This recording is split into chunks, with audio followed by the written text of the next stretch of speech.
Well, absolutely. I mean, this to me was the easiest of all of your questions. I just wrote down yes. You know, do we hold our doctors accountable? Yes. Oh, you know, if we're formulating ideas with a view to their application in society, then yes, we have to be held accountable. You know, if we're in business and we're manufacturing products that have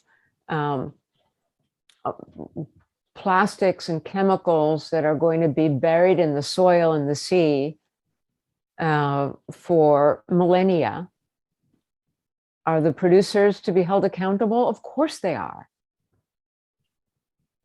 Part of the, you know, this goes back to the proposition I mentioned earlier, the idea that somehow an ideology that extols the market and declares the rights of market actors to radical freedom,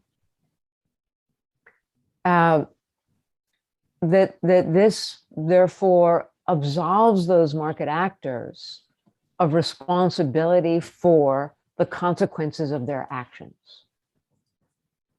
And that just doesn't make any sense. And the tragedies of the commons and of the uncommons are illustrations of the senselessness of that kind of thinking.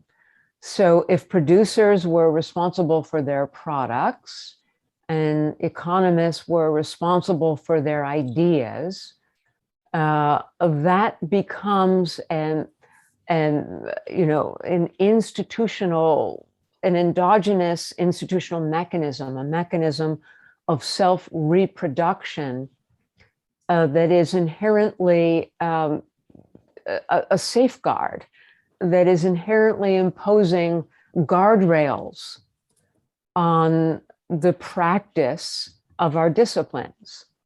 You know, it's like urban planners not being held accountable for dividing cities and creating ghettoized communities and areas of food deserts, and you know, all the rest of the ailments that have been produced by supercilious urban planners imposing their visions on large communities. So yes, professionals are trusted when they are held accountable and take responsibility. And that should just be the fundamentals of any professional code.